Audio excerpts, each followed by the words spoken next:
લીલા લેર જેવું તો કઈ છે પણ ઈ જે આપણે કહીએ છીએ ખાલી ઉપર સરું શબ્દ છે પણ એનો અનુભવ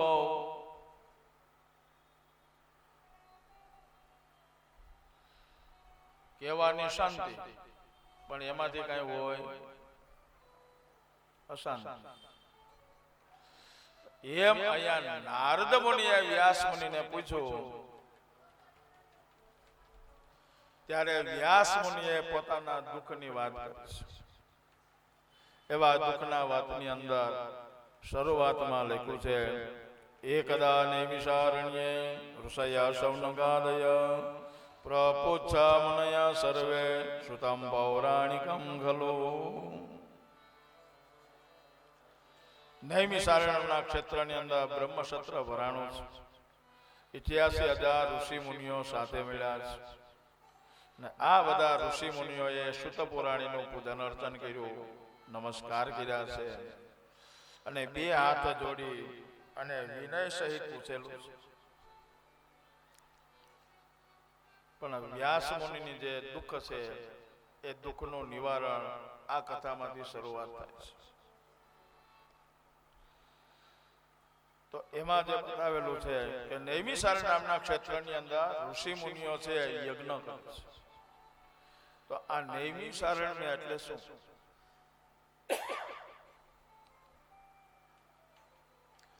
આંખનો પલકારો છે, આંખ જે બંધ થાય અને ખુલે, આ એક વખત આંખ બંધ થાય અને ખુલે એટલો સમય જે છે એને નિમેષ કહેવાય.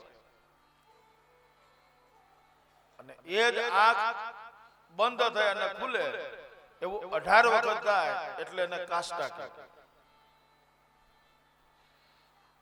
પણ જ્યાં આંખ બંધ થઈ અને ખુલી આ જે નિમેષ માત્ર છે એ નિમેષ માત્રની અંદર આપણું મનઃચક્ર એટલે આપણું મન જે સ્થિર થાય આ અરણ્ય કેતા જંગલ છે. તો આ ઋષિ મુનિઓ છે આવા ક્ષેત્રોની અંદર બેસી અને યજ્ઞ કરે છે. યજ્ઞ ઘણા બતાવ્યા છે.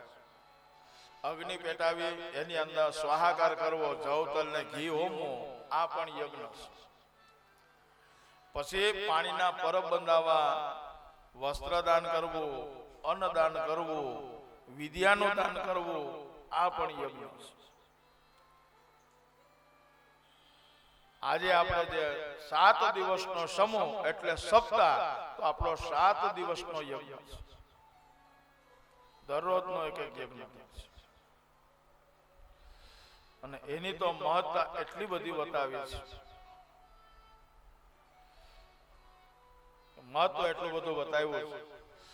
એટલે જ કીધેલું છે કે જ્યારે દેવ દર્શને જાઓ ત્યારે દેવ દર્શને જતા હોય ને ઘરેથી નીકળો ને એટલે ભગવાનનું ચિંતન ચાલુ અને ફરી પાછા ઘરે આવો ત્યાં સુધી ચિંતન ચાલુ. આ જ્યારે કરો ત્યારે એક એક પગલે એક એક યજ્ઞનું પુણ્ય ફળ મળે છે. આટલું બધું મહત્વ છે. એમાં આપણને ખબર છે ઘરેથી નીકળે તો કે એકલા ન જોય, કોઈ ખંગાત હોય તો મજા. હા નહીં કે શિવાલયે જવું છે એટલે ઘરેથી જેવા નીકળે ત્યાંથી તમારે ઘરે કેમ હાલે, અમારે ઘરે કેમ છે, તમે ક્યાં જવાના, અમે ક્યાં જવાના, ઠેઠ મંદિરે જઈને પાછા ઘર સુધી આવે ત્યાંથી એનું આવા યજ્ઞ ઘણા બધા. તો અહીંયા જે છે આ ઋષિ મુનિઓએ જે યજ્ઞ કર્યો છે, યજ્ઞ કેવો છે તો એવો આપણા જીવનની અંદર પણ આપણે કરી શકીએ. તો એ યજ્ઞ એટલે ગામડાઓની અંદર ફરે છે, ઘરે ઘરે જાય અને ઘરે ઘરે જાય અને ભગવાનના ઉપકાર વિશેની વાતો કરે છે. ભગવાને આપણે મનુષ્યનો દેહ આપ્યો છે તો આ મનુષ્ય દેહનો ગર્વ કેટલો છે, એનો મહત્વ કેટલું છે એ સમજાય. એવો જ આપણા જીવનની અંદરથી 5 દિવસે, 15 દિવસે, અઠવાડિયે, 15 દિવસે, મહિનામાં એકાદો દિવસ એવો કાઢવો જોઈએ કે જેમાં નિસ્વાર્થ હોય, એમાં કોઈ પણ જાતનો સ્વાર્થ નથી. તે દિવસ ભગવાન તું ને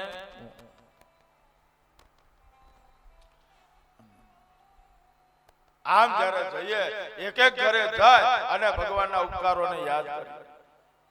ભગવાનના જે ભક્તો થઈ ગયા છે આ ભગવાનના ભક્તોના ચરિત્રનું વર્ણન કરીએ અને એ ચરિત્રનું વર્ણન કરતા કરતા એટલે જ એને સ્વાધ્યાય બતાવ્યો છે. પોતાના જીવનનો પાઠ પાકો કરવો એ સ્વાધ્યાય છે. અને આ જ્યારે કરો ને ત્યારે તમે કદાચ ગમે એટલી તીર્થયાત્રાઓમાં જાઓ ત્યારે ખબર પડશે, ગમશે, ચાલશે અને ફાવશે. તો આ માટે શું કરવું? એ માટે ભક્તિ ફેરી. અને ભક્તિ ફેરીમાં જાઓ ત્યારે અમને ખબર પડે કે કેવા કેવા ગામડાઓ છે. ક્યારેક ક્યારેક તો કોઈ બોલાવે પણ નહીં, છતાંય બેહવું પડે રાત. આ જયારે કષ્ટ ભોગવો ને, આ જયારે ભક્તિ ફેરી આ કરો, ભગવાનનું કાર્ય કરો અને એ ભગવાનના કાર્યની અંદર પારંગત થાવ ને ત્યારે પછી આવી કથાઓમાં, તીર્થયાત્રાઓમાં જાવ ને ત્યારે ત્યાં રહેવાની, ખાવાની, હુવાની, બેહવાની વ્યવસ્થામાં આમ તેમ થાય ને એટલે ખબર પડે કઈ વાંધો, જેવું હશે તેવું હાલશે, ગમશે. અને આ બધું ભોગવતા ભોગવતા પણ આપણે શું કામે આવ્યા? કે ભગવાન માટે આવ્યા છે. અહીંયા ખાલી મોજ શોખ ને આનંદ માટે આવ્યા? આ ભગવાનનું કાર્ય. આ રીતના જયારે કાર્ય કર્યું હોય ને ત્યારે તમે ગમે એટલે તીર્થયાત્રાને કરો એટલે ગમે એવું સગવડતા હોય કે ન હોય પણ આપણે રહેવામાં આનંદ એ તો અહીંયા આ ઋષિ મુનિઓ છે. આવો જ આમ ઋષિ મુનિઓ બધા નૈમિષારણ્ય ક્ષેત્રની અંદર ભેગા થયા છે અને ભેગા થયા પછી ઋષિ મુનિઓ છે એ સૂત પુરાણીને પ્રશ્નો કર્યા છે અને સૂત પુરાણીને 6 પ્રશ્નો કર્યા છે. એટલે આ અધ્યાયનું નામ પ્રશ્નાધ્યાય પડ્યું છે. એમાં 6 પ્રશ્નની અંદર પહેલો પ્રશ્ન કર્યો છે કે અત્યારે આ કલિયુગ છે તો એ કલિયુગની અંદર જીવાત્માના કલ્યાણ માટે થાય અને કયું સત્કર્મ કરવું જોઈએ? પહેલો પ્રશ્ન. બીજો પ્રશ્ન પૂછ્યો છે કે મનુષ્યનું આયુષ્ય ટૂંકું થયું છે તો એ ટૂંકા આયુષ્યની અંદર કદાચ લાંબુ સાંભળી પણ ન શકે પણ આ બધી વસ્તુઓનો જે સારભૂત હોય કે જે સાંભળવાથી એની બુદ્ધિ નિર્મળ બને એ અમને પસંદ. ત્રીજા પ્રશ્નની અંદર પૂછ્યું છે કે ભગવાન આ પૃથ્વી ઉપર જન્મ ધારણ કરે છે તો એ ભગવાનના જન્મ ધારણ કરવા માટેનું કારણ શું? કે ફક્ત રાક્ષસોને મારવા માટે જ આવે?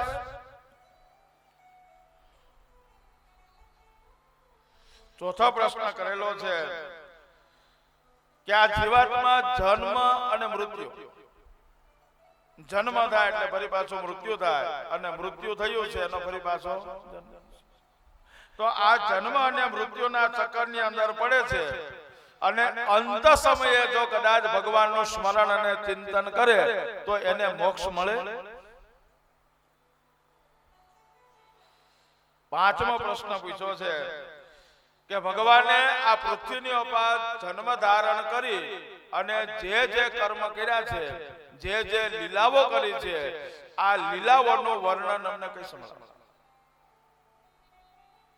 છેલ્લો પ્રશ્ન છઠ્ઠો છે કે ભગવાન જ્યારે આ પૃથ્વી ઉપર આવ્યા, જન્મ ધારણ કરી અને ભગવાને જે લીલાઓ કરી છે તો એ લીલાઓ કરી અને ભગવાન ફરી પાછા સ્વધામ પધાર્યા છે તો ભગવાન સ્વધામ પધાર્યા પછી ધર્મ ક શરણમ ગત, ધર્મ અત્યારે કોના શરણે ગયો છે એ કઈ સમજ. ને આ સિવાય અમારાથી પૂછવામાં કઈ બાકી રહેતું હોય તો એને ન છોડતા એની અંદર ભેળવી અને બધી વસ્તુ અમને સવિસ્તાર કહી શકે. શૌનકાદિક ઋષિ મુનિઓએ સૂત પુરાણીને જ્યારે આ 6 પ્રશ્નો કર્યા છે તો એ 6 પ્રશ્નોથી સૂત પુરાણી હતા એટલા બધા ભાવ વિભોર થયા છે અને ભાવ વિભોર થઈ અને કહે છે કે તમે લોકોના કલ્યાણ માટે થાય અને આ બધા પ્રશ્નો અને તમારા આ પ્રશ્નોની અંદર જીવનની અંદર આવતા દરેક કામ જે છે એના બધાનું સોલ્યુશન આ જવાબમાં આવ્યું અને બીજો કે ભગવાન પ્રત્યેનો ભાવ જાગૃત થાય એટલે ભગવાનની લીલાઓ પણ આવે અને ભગવાનની લીલાઓ સાંભળતા સાંભળતા ધર્મ એ છે અટાણે કોનું શરણ સ્વીકાર્યું છે એ કથા પણ એની અંદર આવે આમ લોકોના કલ્યાણ માટે થાય તમે સારા અને ઉત્તમ પ્રશ્નો કર્યા છે પણ આ બધા પ્રશ્નો જે છે એ પ્રશ્નોની અંદર અધિકારીઓ બતાવ્યા છે અધિકાર વગર કરવું તો અધિકારો પ્રાપ્ત કરવા અને અધિકારી જ્યારે બને ને ત્યારે જ એને કથાની અંદર આનંદ આવે 3 અધિકારીઓ બતાવ્યા છે હીન અધિકારી છે મધ્યમ અધિકારી છે અને ઉત્તમ અધિકારી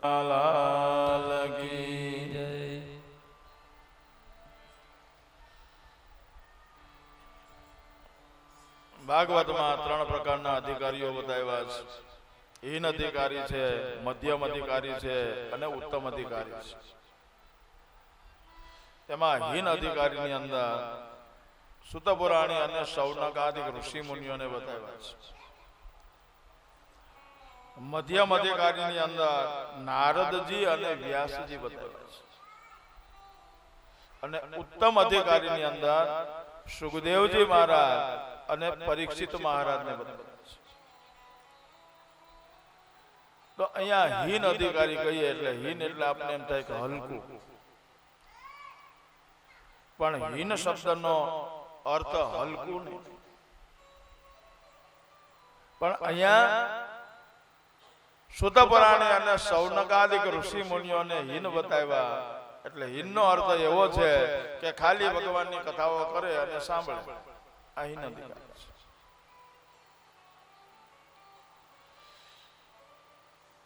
પછી મધ્યમ અધિકારી કોણ તો કથા સાંભળ્યા પછી થોડું ઘણું ભગવાનનું કાર્ય કરતો થાય આ મધ્યમ અધિકારી છે અને ઉત્તમ અધિકારી તો ઉત્તમ અધિકારી એ કે જે ભગવાનનું ચિંતન ભગવાનનું સ્મરણ ભગવાનનું કાર્ય પોતાના હાથની અંદર સંકલ્પ કરે અને સંકલ્પ કર્યો એટલે કાર્ય કરીને જ પૂર્ણ થાય આ ઉત્તમ અધિકારી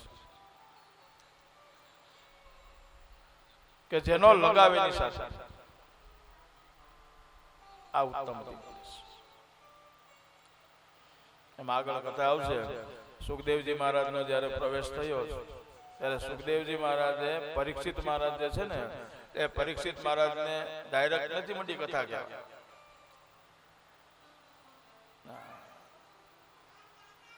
એમાં જ્યારે 4 અધ્યાય પૂરા થયા પછી 5મા અધ્યાયની અંદર મંગલાચરણ સુખદેવજી મહારાજે પણ મંગલાચરણ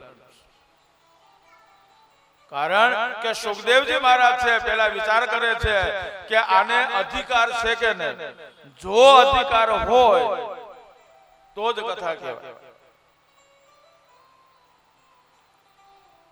તો એ અધિકાર કે જે કહેવામાં આવે છે અથવા તો ગાય કે દોઈએ છીએ તો એ દોયેલું દૂધ છે એ દોણામાં જાય છે કે બહાર જાય છે જો દૂધ દોણામાં જતું હોય તો એ પ્રમાણે ખબર પડી ને કથાઓ તો થાય પણ જે કથાઓ કીધેલી છે એ કથાઓ જીવનમાં ઉતરે તો દૂધ દોણામાં એટલે પેલા અધિકાર એટલે ભાગવતની અંદર જ્યાં સુધી શિવ કથા ન આવે ને અને શિવ લીલા ન થાય ત્યાં સુધી કૃષ્ણ લીલા થાય.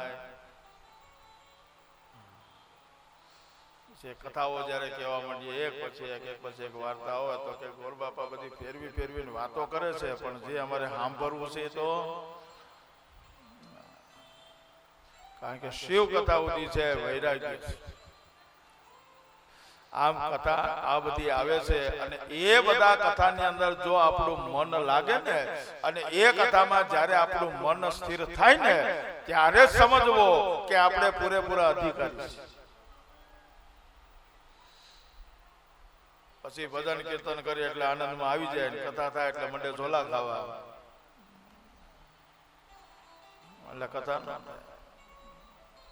એમ સુખદેવજી મહારાજે પરીક્ષિત રાજાને અટપટી ઘણી કથાઓ કરી છે, પણ જ્યારે પરીક્ષિત મહારાજ હતા એટલા બધા તત્પર થયા કે હવે મને એ સમજાવો કે હવે જીવન મુક્તિ જોઈએ મારે ભગવાન સિવાય કઈ નહીં. ત્યારે સુખદેવજી મહારાજે તો એવા એ ઉત્તમ અધિકારી એ બનવું જોઈએ અને ઉત્તમ અધિકારી થાય તો જ કથામાં. અને કથા એટલે શું? તો કથાનો પાછો શબ્દ છે એને ઊંધો કરો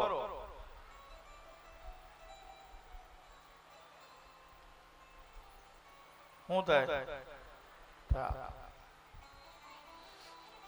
પણ એ જ થાક જે કયો છે તો કે સંસાર રૂપી થાક, આળસ રૂપી થાક, પ્રમાદ રૂપી થાક.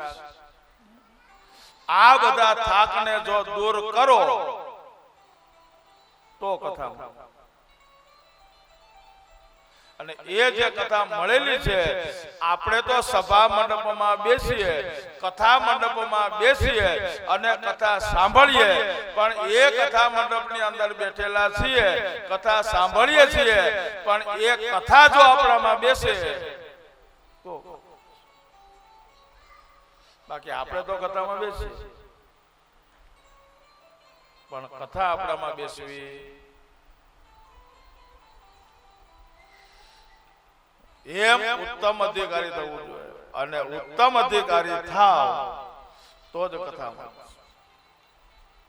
અહીંયા સૂત પુરાણીને જે 6 પ્રશ્નો કર્યા છે એ 6 પ્રશ્નોની અંદર સૂત પુરાણી હતા એક પછી એક છે જવાબ દેવા લાગ્યા છે. અને એ જવાબો જે આપ્યા છે એમાં સૂત પુરાણીએ મંગલાચરણ કર્યું છે. મંગલાચરણ તો દરેકમાં ભાગવતની શરૂઆત થાય એટલે મંગલાચરણ થાય, ફરી પાછા વક્તા બદલે એટલે ફરી પાછું મંગલાચરણ થાય, ફરી પાછા વક્તા બદલે એટલે ફરી પાછું મંગલાચરણ. અહીંયા બીજું મંગલાચરણ અને ફરી પાછું સુખદેવજી મહારાજ મંગલાચરણ, એટલે 3 મંગલાચરણો બતાવ્યા છે. તો અહીંયા બીજા મંગલાચરણની અંદર અહીંયા સૂત પુરાણી હતા, ફરી પાછું મંગલાચરણ કરી ભગવાનને યાદ કર્યા છે. યમ બ્રહ્મજંદમનો વેદમવેદ કૃતિયમ દ્વૈપાયનો વિરહ કાદર આજુહાવઃ પુત્રેતિ તન્મયતયા તરવો વિનેદો સ્તમ સર્વભૂત હૃદયમ મુનિમાનતોસ્મિ. મંગલાચરણની અંદર ભગવાનને નમસ્કાર કર્યા છે. મંગલાચરણમાં બતાવ્યું છે કે જેને કાંઈ જીવનની અંદર યજ્ઞોપવિત સંસ્કાર કે ભણવાની કોઈ જાતની જરૂર નથી. જે જન્મતા વેત છે એ ઓળને સાથે લઈ અને જ્યારે દોડવા લાગ્યા છે, ઘરનો ત્યાગ કર્યો છે, તો એની પાછળ વિરક્ત એના પિતા એટલે વ્યાસ મુનિ દ્વૈપાયન હે પુત્ર કરી અને જ્યારે દોડે છે ત્યારે એના દીકરા તો જે હતા સુખદેવજી મહારાજ ગયા છે, પણ સુખદેવજી મહારાજની પાછળ એના પિતાજી જે દોડે છે હે પુત્ર કહેતા, ત્યારે સુખદેવજીના બદલાની અંદર વૃક્ષોએ જે જવાબ આપ્યો છે એવા તપસ્વી અને ત્યાગી એવા સુખદેવજી મહારાજને અમે નમસ્કાર કરીએ છીએ. આ કથા સાંભળો એટલે એમ થાય કે વૃક્ષો જવાબ આપે, પણ બતાવ્યું કે વૃક્ષોને બદલે બધાય જવાબ આપ્યા છે. ત્યારે શું બતાવ્યું છે? ત્યારે કીધેલું છે સુખદેવજી મહારાજે જવાબ નથી આપ્યો, પણ વ્યાસ મુનિને કીધેલું છે કે જ્યારે સુખદેવજી મહારાજ દોડતા દોડતા જતા હતા ત્યારે એની પાછળ છે વ્યાસ મુનિ પણ દોડે છે, હે પુત્ર કર. જ્યારે જંગલની અંદર ગયા છે ત્યારે જંગલની અંદર જતા એક તળાવની અંદર એ સ્ત્રીઓ સ્નાન કરે છે અને સ્ત્રીઓ સ્નાન કરે છે. સુખદેવજી મહારાજ યુવા અવસ્થા છે, દિગંબર છે, પણ સુખદેવજી મહારાજ નીકળ્યા છે ત્યારે સ્ત્રીઓ સ્નાન કરતી રહી છે.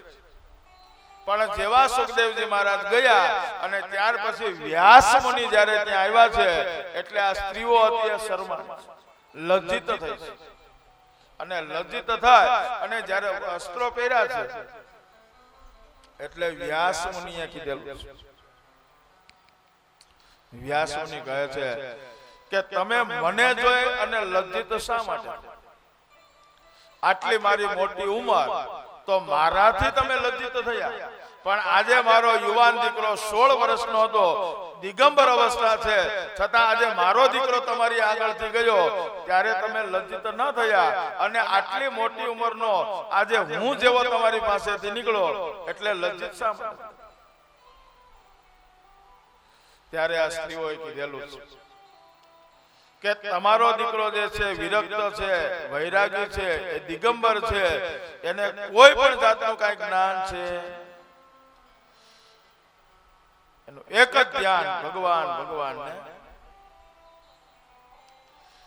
પણ તમે સંસારની અંદર રહેવા વાળા છો, તમને લિંગ ભેદનો ખબર છે અને લિંગ ભેદનો ખબર છે માટે કરી અને તમારાથી અમે લજ્જિત. વ્યાસ મુનિને જ્યારે આ ખબર પડી છે, વ્યાસ મુનિ હતા ત્યાંથી ફરી પાછા આશ્રમે આવ્યા છે. આશ્રમે આવી અને જ્યારે વ્યાસ મુનિ હતા એ ભગવાનની ભક્તિની અંદર લીન થયા છે. ભગવાનની ભક્તિ તો કરવી છે પણ ભક્તિ પણ એવી હોવી જોઈએ એમાં ભાવ પણ હોવો જોઈએ, એની અંદર શ્રદ્ધા અને વિશ્વાસ પણ હોવો. તો આવી જે ભક્તિ બતાવેલી છે તો એ ભક્તિની અંદર લીન થવું જોઈએ. તો એવા જ વ્યાસ મુનિ હતા, એ વ્યાસ મુનિ ભક્તિની અંદર લીન થયા છે અને લીન થાય અને વ્યાસ મુનિ હતા ભગવાનની અંદર તન્મય થયા અને કીર્તન કરે છે. ભક્તિ કરો ને પૂરા ભાવથી.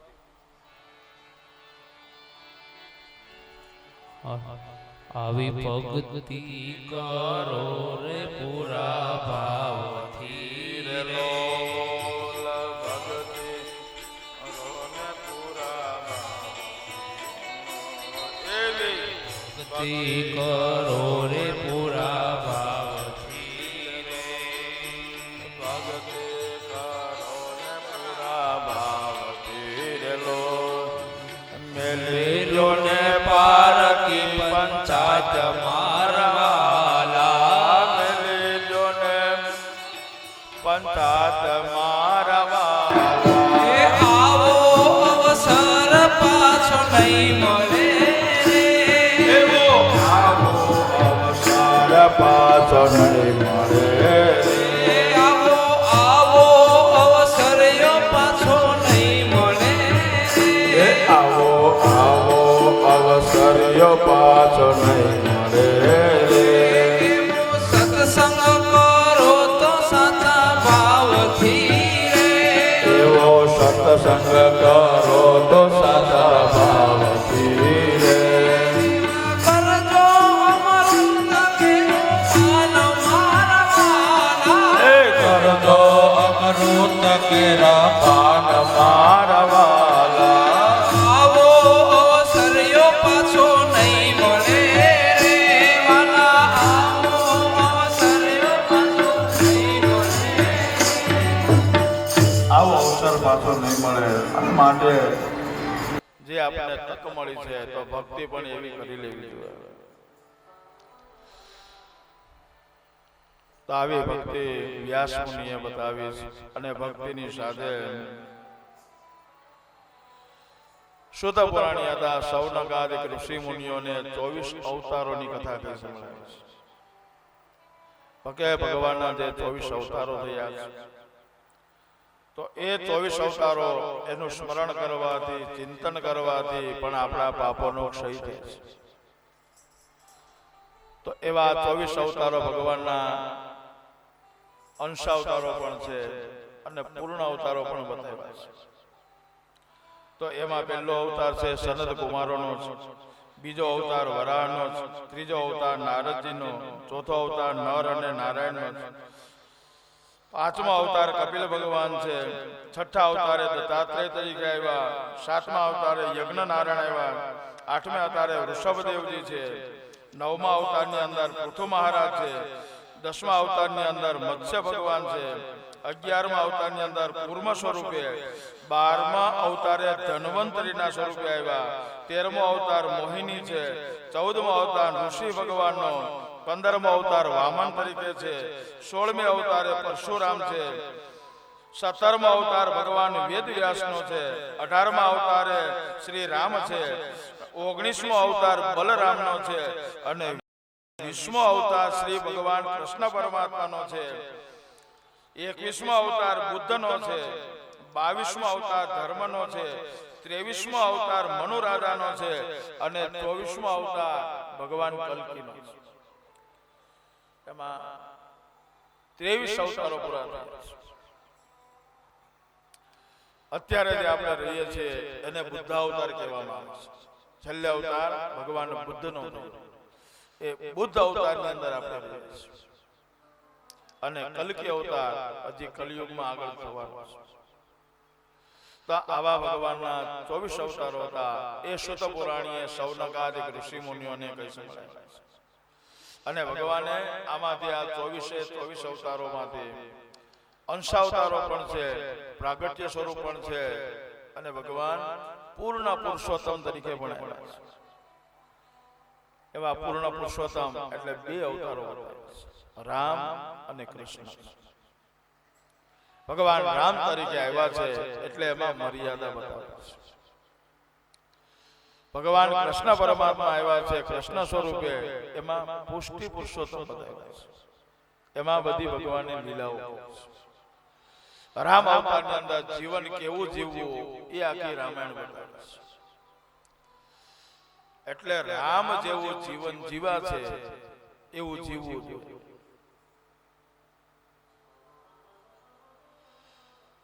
અને કૃષ્ણ અવતારની અંદર ભગવાને જેવું કર્યું એવું કરાય, એને કીધું એવું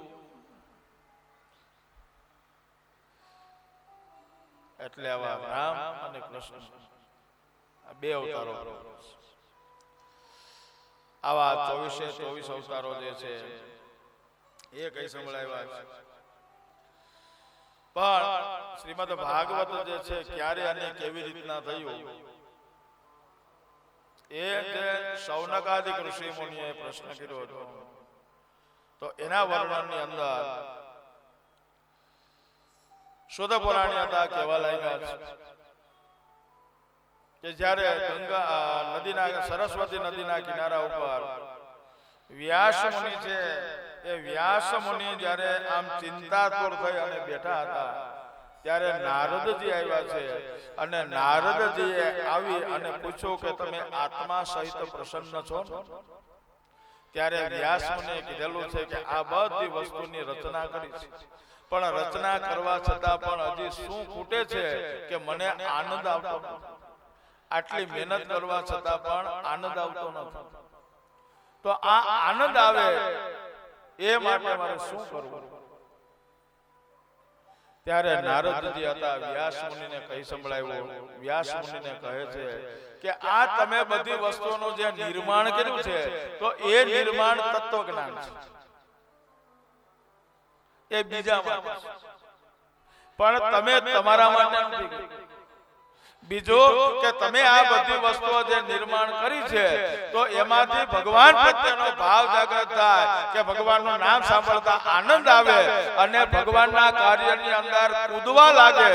આવી તમે કોઈ કથા કરી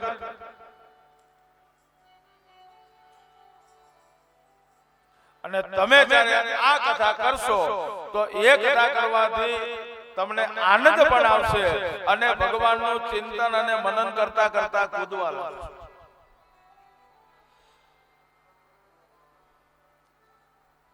વ્યાસ મુનિ કહે છે તમે ભગવાનના સતત જ્યારે પણ ઈચ્છો ત્યારે દર્શન કરી શકો.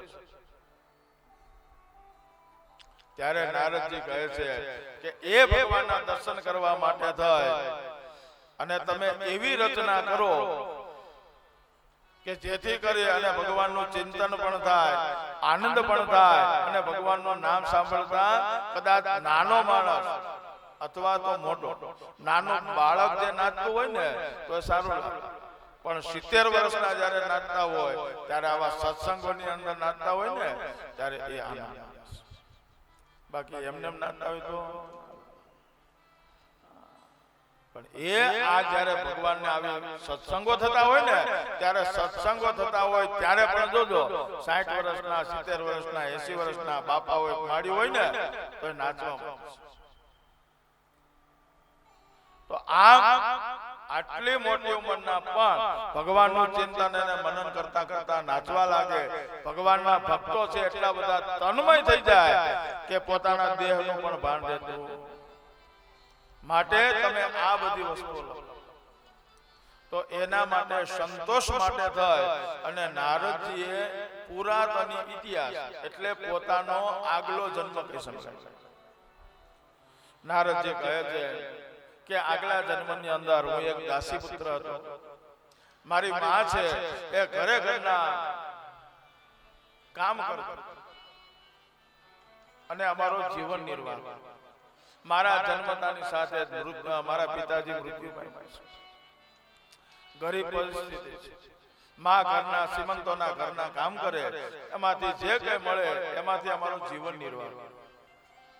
આમ કરતા કરતા જ્યારે 5 વર્ષ મારી રમવાની ઉંમર થઈ છે એવા સમયની અંદર એક વખતે ગામની અંદર છે ચાતુર્માસ કરવા માટે નીકળેલા સંતો આવ્યા છે. અને આ જ્યારે સંતો આવ્યા છે ગામના એ બધા એનું સ્વાગત કર્યું છે અને ચાતુર્માસ કરવા માટેનો બધાને આમંત્રણ આપ્યું છે. સંતો બધા હતા ગામની અંદર રોકાણા છે. ત્યારે ગામના બધાએ મળે અને મને છે સંતોની સેવામાં રહે. સંતોની સેવા હું કરું છું. સવારે જાગે ને એ પહેલા તો હું ઉઠી અને ભગવાનના વસ્ત્રો છે સાફ કરી દઉં, ભગવાનના વાસણો સાફ કરી દઉં, બધી પૂજાની સામગ્રી તૈયાર રાખું, ફૂલ સહિત.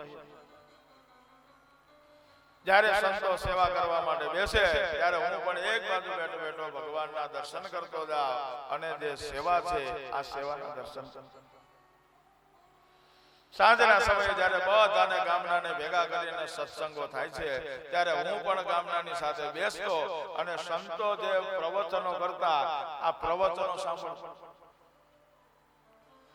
આ બધું જ્યારે કરવા લાગ્યો એટલે મને જે મારી રમવાની ઉંમર હતી એ રમવાની ઉંમર મને તુચ્છ લાગવા લાગી અને ભગવાન તરફનો મને ભાવ થયો. એટલી બધી પ્રીતિ થવા લાગી છે કે જ્યારે સંતો સાંજે સુવે એટલે એની પગચંપી કરું, સંતો સુઈ જાય પછી શું એ જાગે નહીં પેલા ઉઠી અને પૂજા સામગ્રી બધી તૈયાર રાખે. આમ જ્યારે મારી આ સેવા જોઈ છે ત્યારે સંતો પણ પ્રસન્ન થયા. આમ કરતા કરતા જેવા 4 માસ પૂરા થયા અને 4 માસ પૂરા થતાની સાથે સંતોને જવા માટેનો સમય થયો છે. એમાં એક દિવસે જ્યારે સંતોને બધા જમવા માટે બેઠા છે અને એ જમતા હતા ત્યારે એની સામે હું પણ ઊભો હતો. હું ઊભો જે સંતો પ્રસાદ લેતા હતા જોતો હતો. એવા સમયની અંદર સંતો જ્યારે જમીને ઊભા થયા તો એ સંતોના જે મહંત હતા આ મહંત ત્યારે જમીને ઊભા થયા એને સળું કર્યું છે અને મારા ઉપર દ્રષ્ટિ પડી ત્યારે મને કીધું છે કે તું જમ્યો? ત્યારે મેં સંતને કીધેલું કે પેલા આપ પ્રસાદ લો. આમ જ્યારે કીધું એટલે એટલા મહંત એટલા બધા પ્રસન્ન થયા કે તારી નિષ્ઠાથી હું પ્રસન્ન થયો છું. માટે બાળક બેટા આ તું ખા, આ પ્રસાદ. અને એ મહંતે મને જેવો પ્રસાદ આપ્યો અને જેવો મેં પ્રસાદ ખાધો એટલે રોમે રોમની અંદર ભગવાનનું ચિંતન અને મનન થવા લાગ્યું છે. આ ચિંતન અને મનન થવા લાગ્યું છે અને એ ચિંતન અને મનન એટલે એ જ સદગુરુ છે. અને આવા જ્યારે સદગુરુ પ્રાપ્ત થઈ જાય ને ત્યારે એ જ સદગુરુ છે એ મોક્ષને આપે છે.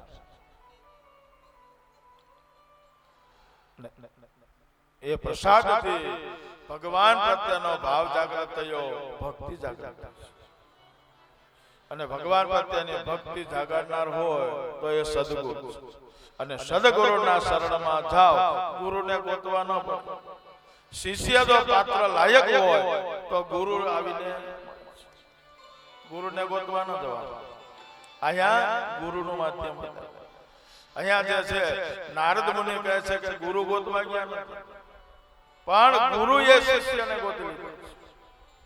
આ ગુરુએ શિષ્યને ગોતો એટલે ગુરુનું માધ્યમ બતાવ્યું કે ગુરુ એટલે કોણ છે. આવેલ મન ખો સુધારો રે ગુરુજી મારા, આવેલો મન ખો સુધારો ગુરુજી મારા, આવેલો મન ખો સુધારો. ઓ આવેલ મન ખો સુધારો રે ગુરુજી મારા, આવેલ મન ખો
ગુરુજી છે જે આપણો આવેલો મનખો આપણું જીવન જે છે સુધારે એ ગુરુ છે. ગુરુ એટલે મોટું છે. નારદ મુનિ કહે છે કે જ્યારે સંતો પ્રસાદ હતો, પ્રસાદ લીધો એટલે સંતો જ્યારે વિદાય થયા ત્યારે મેં પણ જવાની તૈયારી કરી છે.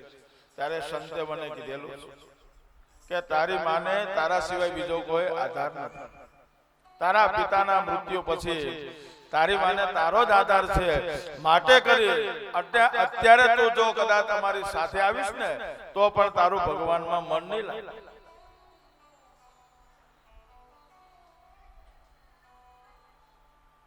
ત્યારે સંતે મને મંત્ર આપ્યો છે, ઓમ નમો ભગવતે વાસુદેવ. દ્વાદશાક્ષર મંત્ર આપ્યો છે. પણ નારદ મુનિ કહે છે કે મેં સંતને કીધેલું છે કે હું તો ભણેલો નથી, નિશાળે કોઈ દી ગયો નથી. તમે જપ કયો છો પણ આ જપ કરું પણ એની ગણતરી કેમ કરવી? ત્યારે સંતે કીધેલું છે કે જપ કરવાનું કામ તારું, ગણતરી છે એ ભગવાન. તો કે જપ પૂરા થયા એનું કેવી રીતે? ત્યારે સંતોએ કીધેલું છે કે જ્યારે તારા જપ પૂરા થશે એટલે ભગવાન કંઈક ને કંઈક લીલા કરશે. સમજાવી સંતો વિદાય થયા છે. સંતોએ કહેલા પ્રમાણે નારદજી કહે છે કે હું હાલતા ચાલતા ખાતા પીતા ઉઠતા બેસતા ભગવાનનો જપ કરવા લાગ્યો.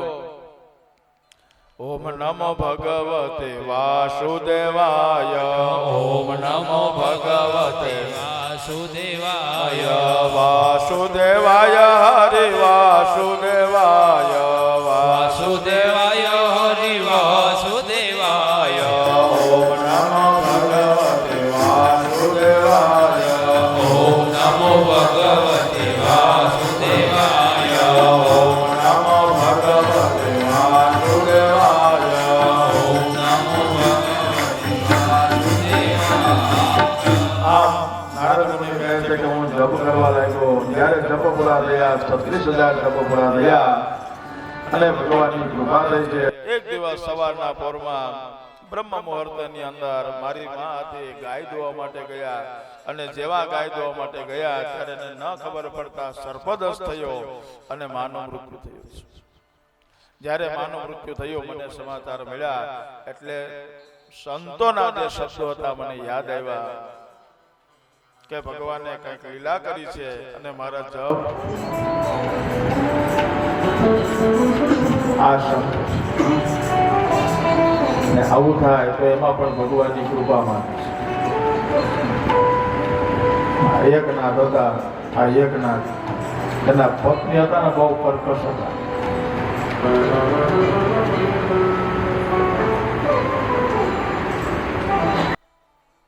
પણ એ કર્કશ સ્વભાવના હતા છતાં પણ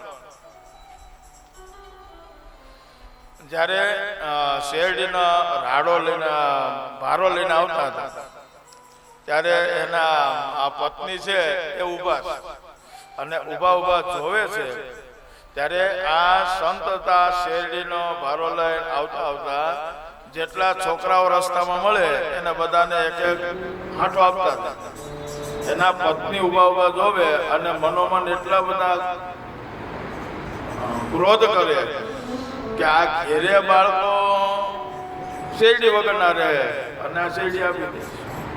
આમ કરતા કરતા શેરડી આપતા જ્યાં ઘેરે આવ્યા અને જેવા ડેલીમાં પગ મૂક્યો એટલે એના પત્નીએ છેલ્લો જે હાંઠો વધ્યો હતો ને એ હાંઠો લઈ અને એક હાંઠો માર્યો તો એના બે ભાગ થયા.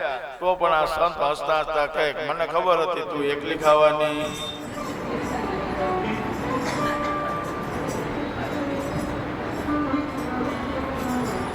એમાં એ પણ ભગવાનનો ઉપકાર માને.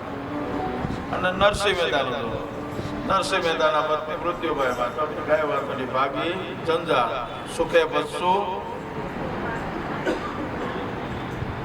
આ સંસ્કૃત છે. અને આપણે જોવો તો જરાક દુઃખ આવે તો કે ઓહો એટલું ભજન કરીએ પણ ભગવાને આ જોવો તો ખરા કઈ હામું જોતા આ હામું જોયું ને એટલેથી ભાઈ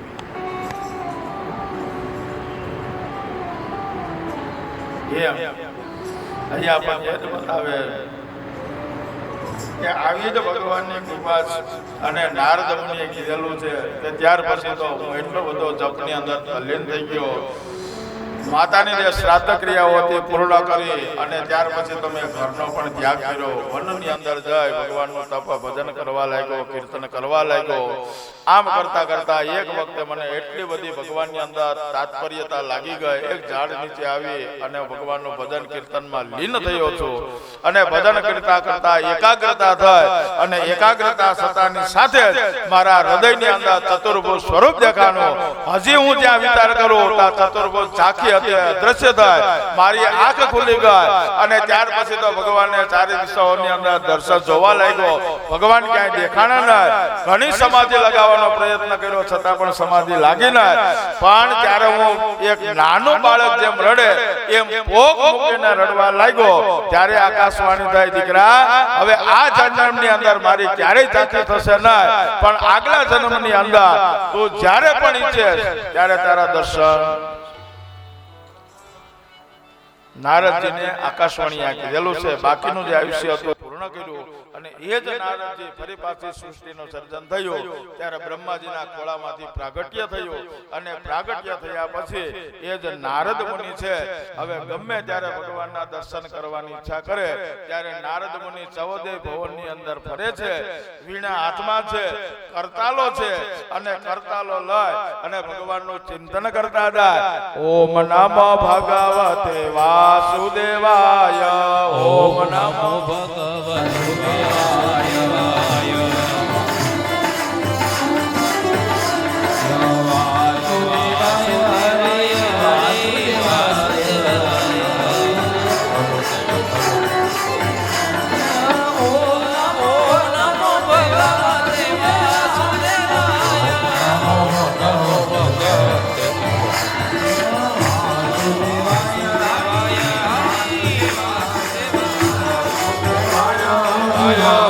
વાસુદેવાય. ઓમ નમો